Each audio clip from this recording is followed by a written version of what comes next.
अस्सलामुअलैकुम। प्रोग्राम आवाज के साथ मैं हूं मोहम्मद उमर खान। नाज़रीन, साल 2023 और 24 के टैक्सेस का अगर मवाजना किया जाए तो आवाम की जानिब से, सिर्फ कराची के शहरियों की जानिब से 1 खरब से जायद के टैक्सेस अदा किए गए हैं। आवाम ये चाहती है कि जब हम टैक्सेस अदा कर रहे हैं तो हमें बेहतरीन सहूलियात भी मुयस्सर हों, और इन तमाम तर सहूलियात में सबसे अहम सहूलत सेहत आमा की सहूलत होती है। पाकिस्तान सेहत के मैदान में, मेडिकल के शोबे में क्या कुछ कर रहा है और क्या कुछ कर चुका है, और आने वाले दिनों में क्या मजीद इनोवेशंस होने जा रही हैं, इसी उन्वान से हर साल हेल्थ एशिया एक्सपो का इनेकाद किया जाता है। हम मौजूद हैं आज कराची के एक्सपो सेंटर में, और यहाँ पर हेल्थ एशिया में मौजूद सेहत के शोबे से मुंसलिक, चाहे अस्पताल हों, डायग्नोस्टिक लैब्स हों या फिर अद्वियात साज कंपनीज हों, जो इस वक्त मेडिकल के शोबे में पाकिस्तान को आगे की जानिब ले जाना चाह रही हैं, और साथ ही आवाम की बेहतरी के लिए जो मजीद इनोवेटिव इक़दामात हो रहे हैं, आज हम उस पर नजरसानी करेंगे। और साथ ही यहाँ पर मौजूद अवामुन नास से ये जानने की कोशिश करेंगे कि वो पाकिस्तान में सेहत और मेडिकल की सहूलियात पर अपनी क्या राय रखते हैं।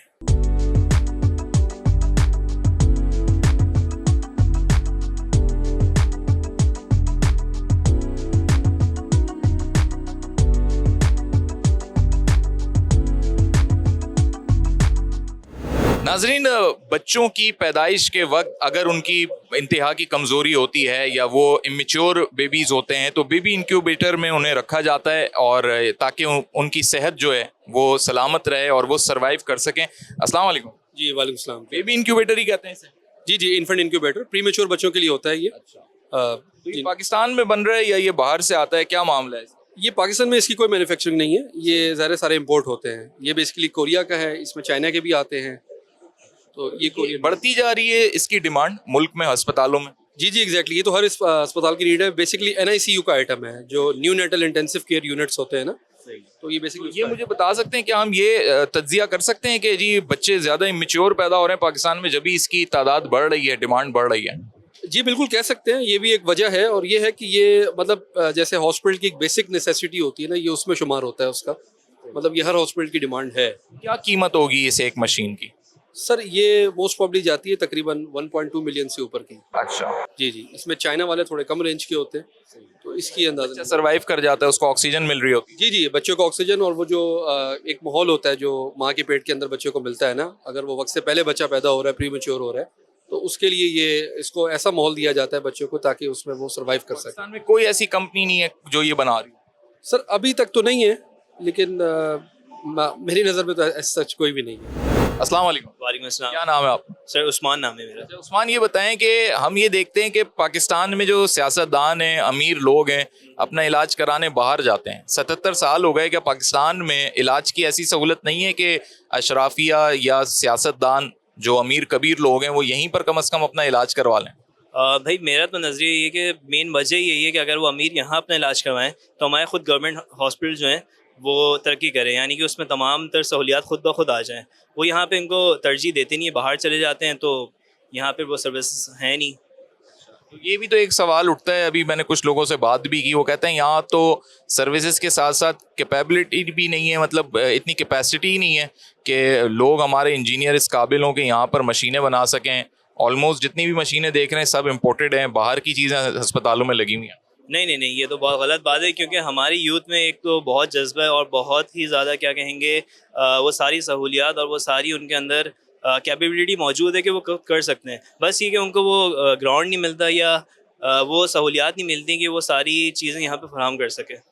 मेडिकल के शोबे को कहाँ जाता हुआ देख रहे हैं अगले 2-4 सालों में? इंशाल्लाह बहुत ऊपर जाएगा अगर गवर्नमेंट फोकस करे और वो तमाम सहूलियात दे जो बाहर दी जाती हैं, बाहर ममालिक में अपने स्टूडेंट्स को दी जाती हैं, अगर यहाँ पाकिस्तान में दी जाएँ तो इंशाल्लाह ज़रूर तरक्की करेगा।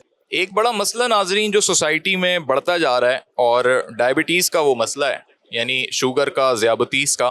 और अब तो चाहे बच्चे हों, जवान हों, बुज़ुर्ग हों, यानी तकरीबन आप ये समझ लें कि हर 5 में से 2 अफराद जो हैं वो प्री डायबिटिक या डायबिटिक का शिकार दिखाई देते हैं, और 10 में से कहा जाता है कि 3 अफराद कन्फर्म डायबिटिक मरीज होते हैं। एक सोसाइटी का ये सर्वे है।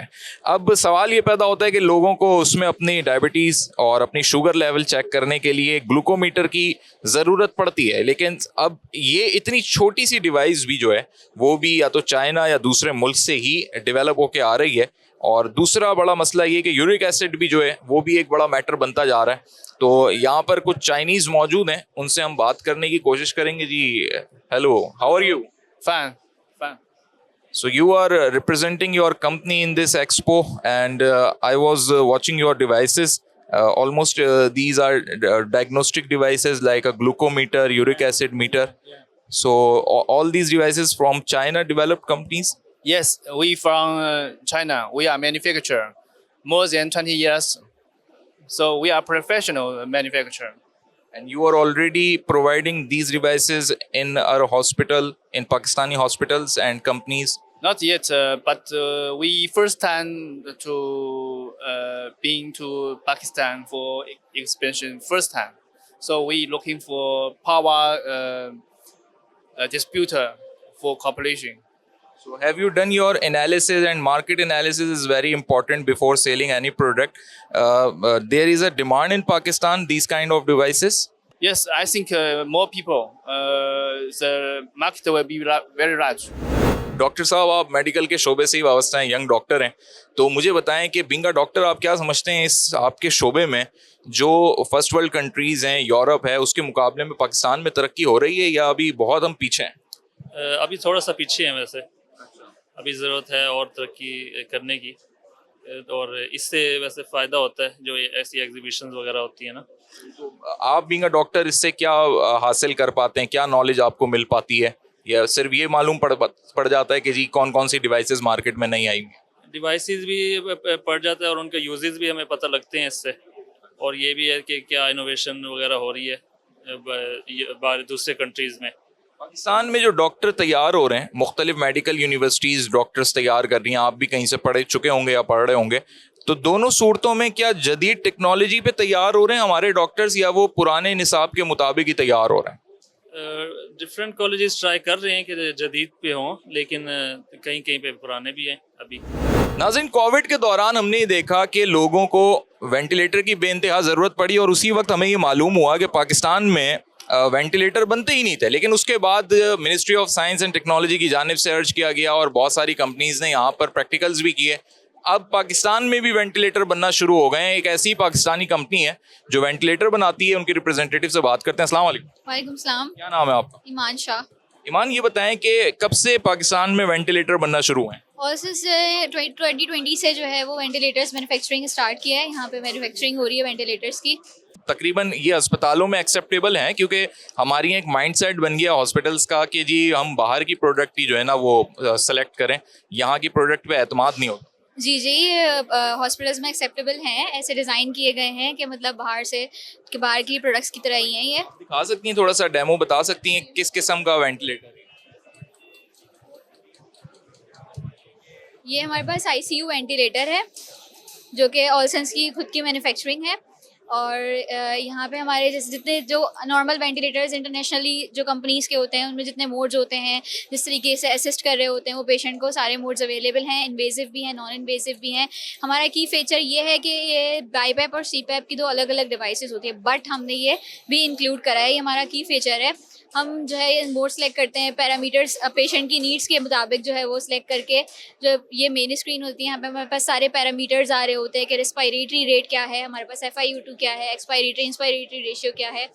क्या ये मशीन ये भी बताती है कि जो शख्स वेंट पे जिसको लेकर जाते हैं कि कितने % उसके बचने के चांसेस हैं, यानी कितने % उसको वेंट से सांस मिल रही है और कितना % वो खुद से अपने आप को सर्वाइव कर सकता है? जी जी, ये सारे मोड्स जो हैं जिनके बारे में मैंने आपको बताया, ये सारे मोड्स ही हैं। डिपेंड करता है पेशेंट की नीड पे, उसको जो है वो फुली वेंटिलेटर पे जाना है, 100% जाना है, 50% जाना है, 70% जाना है, तो उस हिसाब से ये मोड डिज़ाइन किए गए हैं कि उस हिसाब से पेशेंट को जो है वो उस पर जो है वो रखते हैं। इंटरनेशनल स्टैंडर्ड्स हैं उसके अकॉर्डिंग ये पूरा उतरती है पूरा ये स्टैंडर्ड?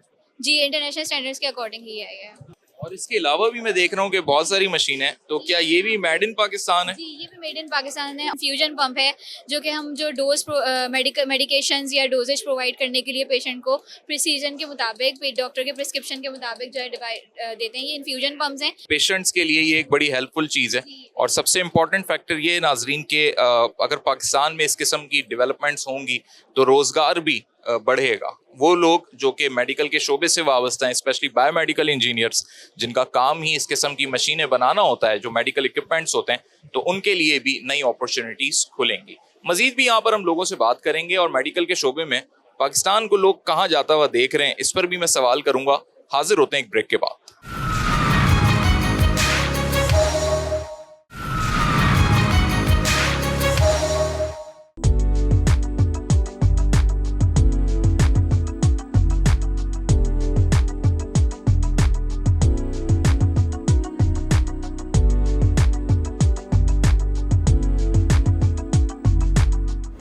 वेलकम बैक नाजरीन।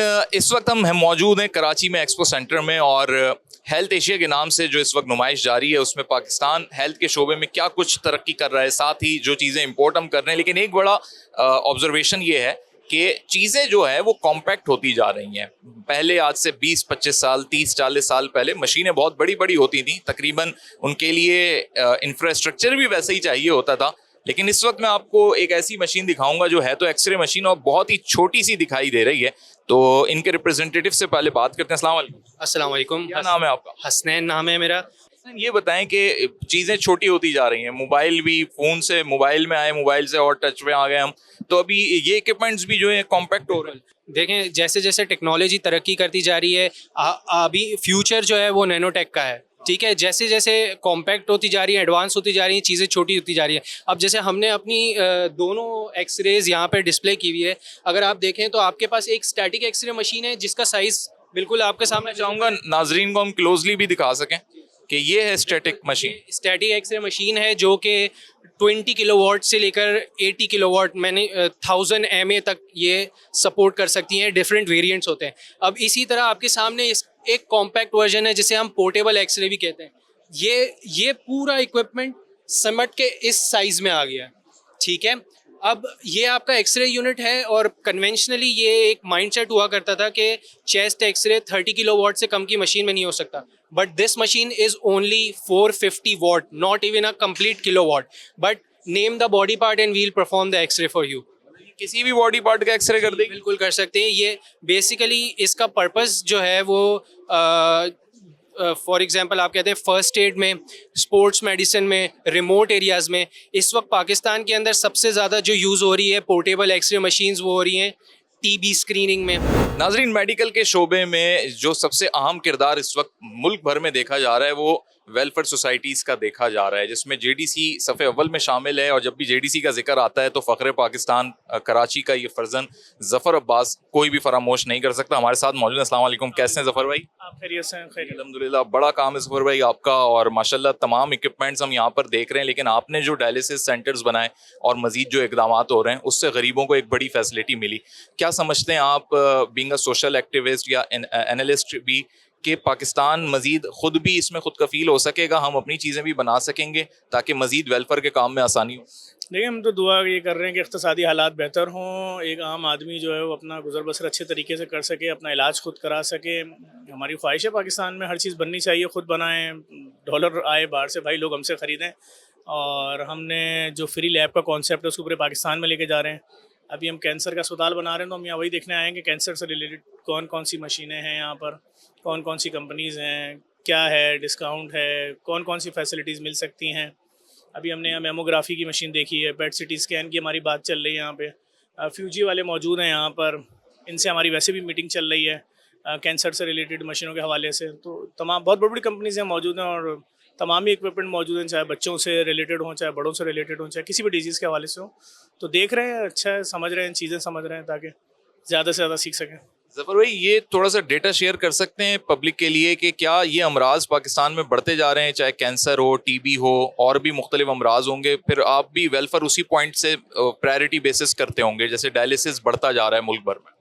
देखें, गुर्दे के मरीज़ों की बात की जाए, 2.25 करोड़ मरीज़ हैं गुर्दे के पाकिस्तान में।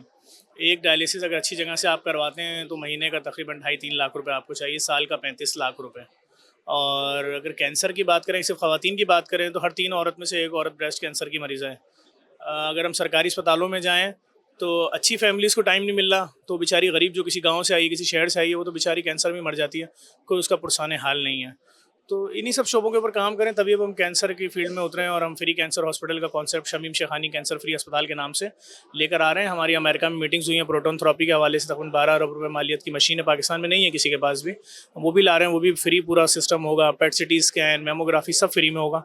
क्योंकि कोई भी एक फैमिली अगर 6 दफ़ा दौरान इलाज पेट सिटी स्कैन और मेमोग्राफी कराती, कहाँ से लाएगी 12-15 लाख रुपये? एक सेशन ही 50,000 और 1 लाख रुपये मिला के 1.5 लाख रुपये का पड़ जाता है। लोगों के पास खाने के पैसे नहीं हैं, तो हम कोशिश कर रहे हैं कम से कम उनको ये सहूलियात फ्री फराहम की जा सके पाकिस्तान भर में। ज़फ़र भाई, लास्ट मुझे ये बताएं कि एक बड़ा, अब समझें कि रिस्पॉन्सिबिलिटी आपने अपने कंधों पे ली है, जो उसूली तौर पे सरकार की थी, लेकिन वसाइल की कमी की वजह से, एडमिनिस्ट्रेटिव इशूज़ की वजह से, आवाम की पॉपुलेशन की वजह से वो चीज़ें पूरी नहीं हो पा रही। नेक्स्ट 5 ईयर में हम किधर खड़े होंगे? कुछ इक़दामात हुकूमत को भी तो साथ करने चाहिए ना, आप तो अपनी जगह कर ही रहे हैं। हालात तो अच्छे नज़र नहीं आ रहे हैं, हालात जो नज़र आ रहे हैं ख़राब से ख़राब तर नज़र आ रहे हैं। इस वक्त लोगों के घरों में खाने को नहीं है, चीज़ें बहुत महंगी हो गई। 2 साल पहले जो आटे का थैला 10 किलो का 300 रुपये का था, आज 1200, 1500, 1800 रुपये का है। जो कुकिंग ऑयल की थैली 155 रुपये की थी, आज वो 500, 800, 1000 रुपये की। पेट्रोल आपके सामने 500 गुना बढ़ चुका है। लोग कैसे ज़िंदा रहेंगे, मुझे तो समझ में नहीं आ रही। कुछ मशीनें ऐसी यहाँ पे दिखाई दे रही हैं जिससे ये अंदाज़ा हो रहा है कि बड़ी तरक्की हो गई है मेडिकल साइंस के अंदर। यहाँ पर कुछ रिप्रेजेंटेटिव्स भी हैं, उनसे भी बात करने की कोशिश करेंगे। अस्सलाम वालेकुम। वालेकुम सलाम। क्या नाम है आपका? मेरा नाम निसार है, मैं इस्लामाबाद से हूँ और हम मेडिकल इक्विपमेंट रिफर्बिश मंगवा रहे हैं बाहर से, जिसमें हमारा टोटल पहले ही सुनते थे लैपटॉप रिफर्बिश आ रहे हैं और मोबाइल आ रहे हैं, अब मेडिकल इक्विपमेंट भी आना शुरू हो गए। बिल्कुल सर, ये हमने बड़ी इसमें मेहनत की है। अल्लाह की ज़ात का बड़ा करम हुआ कि हमने ये पूरी एक इंडस्ट्री बना दी है जिसमें यूज़ इक्विपमेंट और रिफर्बिश, जिसमें टोटल रेडियोलॉजी इक्विपमेंट है, जिसमें CT scan, MR, cath lab और बाकी कॉस्ट भी कम हुई है उनकी, बिल्कुल वही कॉस्ट है। तो ऐसी हो गई है कि बिल्कुल 1/4 से भी नीचे कास्ट पे हम दे रहे हैं। जो चीज़ 1 करोड़ की है, हम वो दे रहे हैं 10 लाख रुपए की। 90% आपने ये टोटल इक्विपमेंट रिफर्बिश लगा हुआ हमारा। बिल्कुल, ये नाजरीन देखें अगर कैमरे की आंख से तो न्यू, बिल्कुल ब्रांड न्यू लग रहा है। ये तो आपने भी बताया मुझे कि ये यूज्ड, मतलब ये रिफर्बिश है। अच्छा, ये बहुत कम इस्तेमाल हुआ होता है या बिल्कुल इस्तेमाल नहीं होता बाहर? बहुत कम इस्तेमाल हुआ होता है सर। एक्चुअली जो बाहर UK की प्रोडक्ट है, ये ज़्यादातर वहाँ पे 3 इयर्स के बाद वो रिप्लेस करते हैं। तो हमारे जैसी जो कंट्रीज़ हैं उसके लिए जो कस्टम मतलब है, उसके हवाले से अगर देखा जाए तो हमारा बहुत स्टैंडर्ड्स पे पूरा उतरता है, पूरा 100% हम इसको। कॉस्ट होगी एक बेड की ऐसे? एक बेड की सर, ये जो ब्रांड न्यू है तकरीबन 10 लाख का, लेकिन हम लोग 1.5 लाख रुपए का दे रहे हैं। Electric bed with weight, each and everything parameter is, मतलब है उसमें। आप ये समझें कि 70 to 90% चीज़ों को आपने डाउन कर दिया, तो ये तो अस्पतालों के लिए बड़ा आसान हो गया और अल्टीमेटली पेशेंट के लिए अफोर्डेबल हो गया। बहुत ज़्यादा है, बहुत ज़्यादा सर। प्राइवेट पेशेंट जो पहले हॉस्पिटलों में 10-10 दिन इलाज कराते थे, अब वो 2 दिन के बाद घर में शिफ्ट हो जाते हैं, उनको बेड मिल जाता है 1.5 लाख रुपए का, वही सारी फैसिलिटी उनको मिल जाती है। अब 10-15 लाख रुपए का नया बेड नहीं परचेज कर सकते। तो हम लोग जो है ना उसी SOP के साथ दे रहे हैं कि 1 साल, 2 साल, 3 साल की वारंटी के साथ दे रहे हैं। अब टोटल हमारा जो है ना, खुद वारंटी भी दे रहे हैं? हाँ जी बिल्कुल, जैसे ब्रांड न्यू की SOP है वही हमने अप्लाई की हुई है। ये टोटल इक्विपमेंट सर, ये जितना भी है ये OT का पड़ा हुआ सारा। ये हमारी जैसे EMG, EEG मशीन है, ये आपके हार्ट के रिलेटेड जो है ना, जैसे ये ETT मशीन है, ये ब्रांड न्यू कोई 50 लाख की है, हम दे रहे हैं 8, 8.5 लाख रुपए की। अस्सलाम वालेकुम। वालेकुम सलाम जी। अच्छा जी, क्या नाम है आपका? मेरा नाम एहसन इमरान है। एहसन इमरान साहब, ये मैं देख रहा हूँ आगे कि जैसे दिल की वो आम फहम जुबान में कहते हैं पट्टी निकल आई जी, ECG निकल आती है। जी जी बिल्कुल, ये वायरलेस सिस्टम है हमारे पास। इसको एज ए स्टैंडर्ड ECG भी यूज़ किया जा सकता है और इसको हम एक्सरसाइज टॉलरेंस टेस्ट, जिसको ETT कहते हैं, उसके साथ भी ये चीज़ यूज़ हो सकती है। इस वक्त मेरे पास ये एक वायरलेस ट्रांसमीटर है। ये बेसिकली हमारे पास एक डमी पेशेंट है और ये वायरलेस ट्रांसमीटर और ये लीड आप समझे कि ये पेशेंट को लगी हुई है। पेशेंट कैन फ्रीली मूव और उसकी ECG जो है ना वो आप मॉनिटर कर सकते हैं। अच्छा, वो उस पर आ रही है, वो इसकी स्क्रीन के ऊपर आ रही है। इससे क्या मालूम पड़ जाता है कि जी उसके हार्ट में कोई ब्लॉकेज तो नहीं है, इस तरीके की चीज़? जी बिल्कुल, इसमें बेसिक जो हार्ट की चेंजिंग्स हैं या किसी को खुदा ना खास्ता अगर हार्ट अटैक वगैरह की आई हुई है फीलिंग्स, तो वो उसके ऊपर जो है ना वो शो हो जाती हैं। कितने रुपए की ये मशीन? ये इस वक्त अगर आप इसको स्टैंडर्ड ECG के तौर पर लेंगे तो ये तकरीबन 2 लाख रुपए की है, और अगर आप इसको ETT के तौर पर यूज़ करेंगे वायरलेस स्ट्रेस टेस्ट के तौर पर, तो ये तकरीबन 15 से 20 लाख रुपए की है। मेडिकल के शोबे में जो सर्जिकल डिस्पोजेबल आइटम्स हैं उनकी भी मांग में इजाफा होता जा रहा है और सबसे बड़ी बात यह है कि ये हर अस्पताल की, हर मेडिकल सेंटर की सबसे बुनियादी ज़रूरत रहती है। इनके जो रिप्रेजेंटेटिव हैं उनसे हम बात करते हैं। अस्सलाम वालेकुम। वालेकुम क्या सलाम। नाम है आपका? असद नाम है मेरा। असद, ये मुझे बताएं कि मैं देख रहा हूँ कि चाहे वो ब्लड बैग्स हैं या डिस्पोजेबल आइटम जितने भी होते हैं जो अस्पतालों में या क्लिनिक्स में यूज़ होते हैं, वो मुझे यहाँ ज़्यादा दिखाई दे रहे हैं। व्हील चेयर भी यहाँ पर रखी हुई है, तो ये यहीं बन रही हैं चीज़ें या ये बाहर से इम्पोर्ट हो रही हैं? ये मोस्टली चाइना से इंपोर्ट हो रही हैं, लेकिन पिछले 4-5 साल पहले हमारी हुकूमत की पॉलिसीज़ रही थी कि हमने मेड इन पाकिस्तान को प्रमोट करना है। तो 4 से 5 साल पहले काफ़ी हम जो इम्पोर्टर हजरात थे उन्होंने इस मतलब फैक्ट्री की तरफ तवज्जो दी, जो कि अब वो फैक्ट्री तकमील की तरफ पहुँच रही हैं। तो हम देखेंगे आइंदा 1 से 2 साल में जो हम ये चीज़ें चाइना से इम्पोर्ट कर रहे थे, ये चीज़ें इंशाल्लाह आपको मेड इन पाकिस्तान की लेबल से मिलेंगी। तो मैं अगर करीब से दिखा सकूँ नाजरीन को कि ये नॉर्मली व्हील चेयर्स हैं, क्योंकि अब तो इलेक्ट्रिकल और बहुत सारी इसमें भी क्वालिटीज़ आ गई हैं। जी, ये नॉर्मल व्हील चेयर है, हमारे पास इलेक्ट्रिक व्हील चेयर भी मिल जाएगी। बेसिकली व्हील चेयर नॉर्मल ही ज़्यादा बेहतर होती है, क्योंकि ऑलरेडी जो पेशेंट है वो डिसेबल होता है, खुदा ना खासा उसे मेल फंक्शन कर दिया, किसी वजह से उसका फंक्शन आउट हो गया, तो उसमें मजीद पेशेंट के लिए खतरा बन सकती है। लेकिन ऑफ कोर्स इलेक्ट्रिक होती है, लेकिन मैनुअल ज़्यादा कंफर्टेबल होती है, उसमें रिलायबिलिटी ज़्यादा होती है पेशेंट्स के लिए। सही है। और कुछ बैग्स भी मुझे यहाँ पर दिखाई दे रहे हैं, और साथ ही जो टेस्ट करने के लिए जो ट्यूब्स और चीज़ें हैं, आप देख सकते हैं ये सेफ्टी के नाम से रैपिड टेस्टिंग होती हैं। आजकल आपने देखा होगा डेंगू, मलेरिया, चिकनगुनिया ये फैला हुआ है। बेसिकली यही स्टेप्स होती हैं जो कि हम लेबोरेटरीज को सप्लाई करते हैं, इन्हीं की बेसिस पे वो आपको टेस्ट करके आपको उसका आंसर्स देती हैं। ये सारी चीज़ें हम चाइना से इम्पोर्ट कर रहे हैं और ये पाकिस्तान की सारी लेबोरेटरीज में ये चीज़ें मिलेंगी आपको। बहुत शुक्रिया sir, thank you so much. नाज़रीन, मेडिकल के शोबे में ये जो तरक्की हो रही है, इससे ये अंदाज़ा तो हो रहा है कि पाकिस्तान की जो पॉपुलेशन है उसके अकॉर्डिंग ये ज़रूरत हमारी बनती जा रही है और अनकरीब इन चीज़ों में मेड इन पाकिस्तान प्रोडक्ट्स में भी इजाफा होता हुआ हम देखेंगे। लेकिन एक सवाल बड़ा इंपॉर्टेंट है और वो ये है कि क्या पाकिस्तान की हुकूमत बिलखुसूस जो महकमा सेहत है, वजारत सेहत है, चाहे फेडरल हो, प्रोविंशियल लेवल का हो, वो इन चीज़ों को इसी तरीके से पजीराई दे रहा है ताकि आवाम तक एक जदीद और बेहतरीन सहूलियात मुयसर आ सकें? और जिस तरह ज़फ़र अब्बास ने कहा कि आने वाले दिनों के अंदर सिचुएशन और बिगड़ती हुई दिखाई दे रही है, महंगाई की वजह से भी और महंगे इलाज की वजह से भी, तो इन चीज़ों को कैसे कंट्रोल किया जा सकता है? अब हम पब्लिक से ये जानेंगे, लेकिन हाजिर होंगे एक ब्रेक के बाद।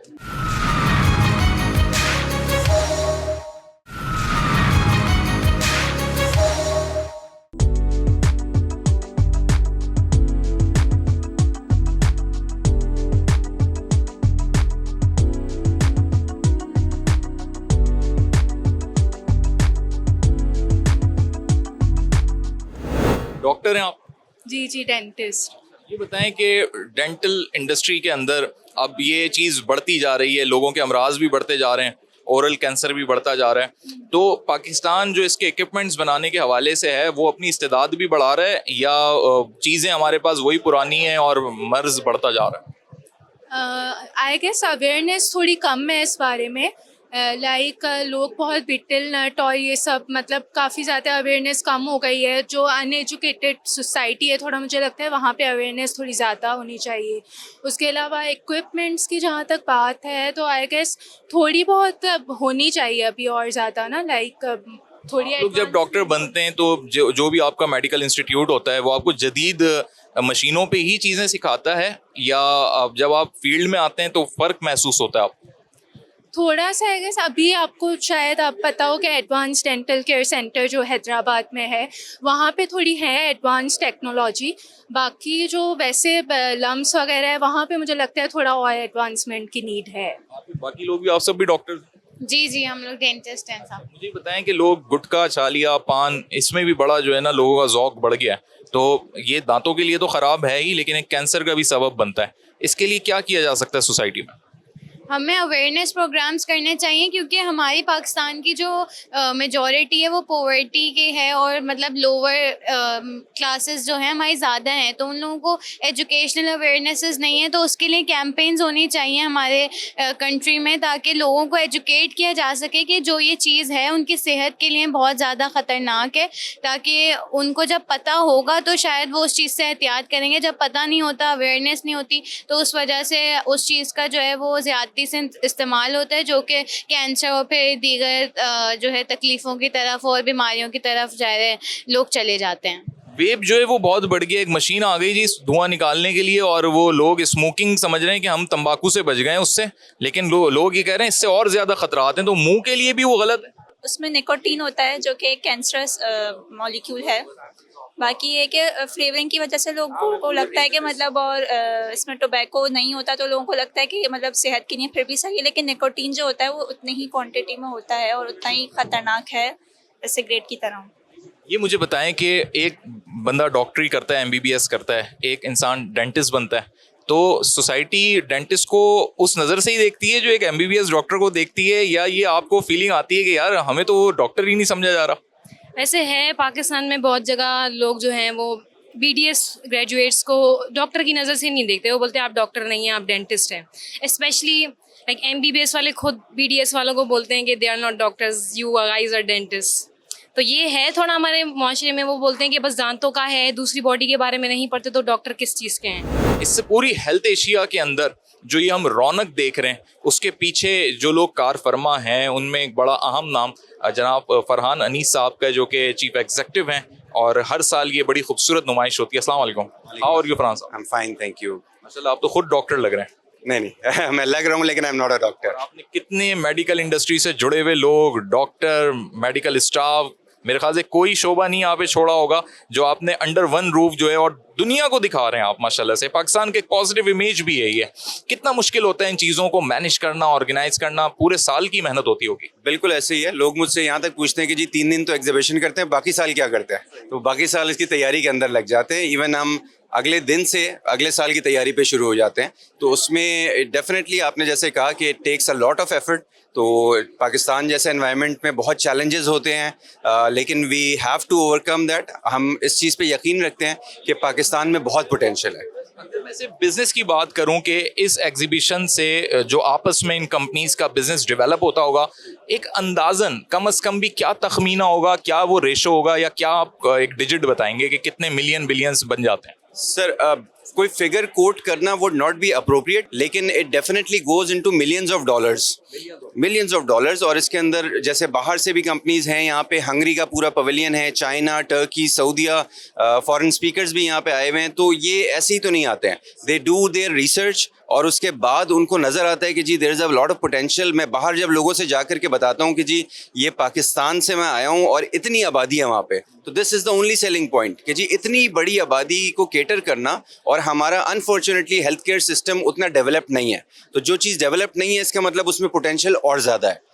उनकी कोलैबोरेशन करवाना लोकल कंपनीज के साथ, तो फिर जाकर के अभी हमने सुबह एक फ्यूचर हॉस्पिटल की कॉन्फ्रेंस की है कि जी पाकिस्तान में हॉस्पिटल आगे जाके किस तरह के होने चाहिए। तो उसके ऊपर टॉप मैनेजमेंट ऑफ हॉस्पिटल्स माशाल्लाह से मौजूद थी, और जो डिस्कशन हो रहा था उसमें इस हद तक बात हुई है कि जी हमने एक हेल्थ एशिया में पहली बार ये कॉन्सेप्ट लॉन्च हुआ है, इनवर्ड मेडिकल टूरिज्म। यहाँ से पेशेंट्स जाते तो हैं बाहर इलाज करवाने के लिए, बहुत बड़े बड़े नाम भी हम सुनते हैं, लेकिन हम इसके ऊपर काम करने लगे हैं अब कि जी बाहर से पेशेंट्स आए पाकिस्तान इलाज करवाने के लिए। यस, हमारे पास बहुत लिमिटेड फैसिलिटीज़ हैं जो इस लेवल की हेल्थ केयर सर्विसेज प्रोवाइड करती हों, लेकिन जो हैं वो करना शुरू करेंगे, दूसरों को नज़र आएगा कि this is a golden opportunity. Definitely बाहर से जो लोग आएंगे फिर they will be paying in dollars. तो we will start with the Pakistani diaspora first of all, फिर उसके अलावा सेकंड टियर हमारा ये होगा कि जो मुस्लिम कंट्रीज़ हैं उनको टारगेट किया जाए। पाकिस्तानी डॉक्टर्स, फिजिशियंस दुनिया में रिनाउंड है। जब हमारे लोग अमेरिका जाते हैं, यूके जाते हैं, तो कितनी शोहरत पाते हैं, तो उनको वही चीज़ यहाँ पाकिस्तान में हम क्यों नहीं दे सकते? पाकिस्तान में आप समझती हैं अवेयरनेस का जो इंतज़ाम है वो बिल्कुल मुनासिब है, या मज़ीद इसको बढ़ाना चाहिए, और कैसे बढ़ाया जा सकता है?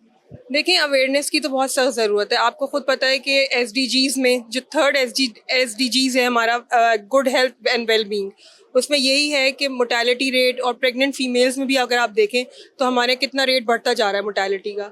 तो मेरा ख्याल है अवेयरनेस, और नॉट ओनली कि अवेयरनेस, आप बड़े बड़े कॉन्फ्रेंसेज और उसमें साइंटिफिक कम्युनिटीज़ को ही अवेयर करना ज़रूरी नहीं है, आपने लोकल कम्युनिटीज़ तक पहुँचना है। मेरा ख्याल है this is the most priority पे ये टारगेट होना चाहिए कि हम लोकल कम्युनिटीज़ में, रूरल एरियाज़ में जाके हम उनको भी अवेयरनेस क्रिएट करें, क्योंकि हम बेसिकली तो हम जो रिसर्चर्स हैं वो साइंटिफिक कम्युनिटीज़ में कॉन्फ्रेंसेस में पेपर्स तो प्रेजेंट कर देते हैं, इंटरनेशनली डाटा भी हम दे देते हैं, लेकिन लोकल कम्युनिटीज़ में एक आम आदमी तक अवेयरनेस जानी चाहिए। पब्लिक जो है अपने खाने पीने पे, शॉपिंग में बहुत पैसा सर्व करती है, लेकिन अपनी हेल्थ पे उस तरह तवज्जो नहीं देती कि अपना मंथली एक रूटीन टेस्ट या क्वार्टरली करवाए।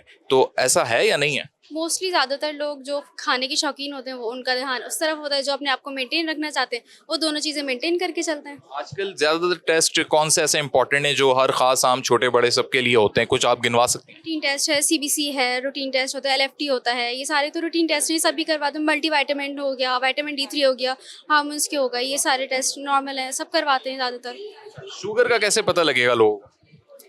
उसके लिए लोग FPS RBS करवाते हैं और कुछ लोग प्रीवियस 3 मंथ्स की शुगर चेक करने के लिए HbA1c करवाते हैं।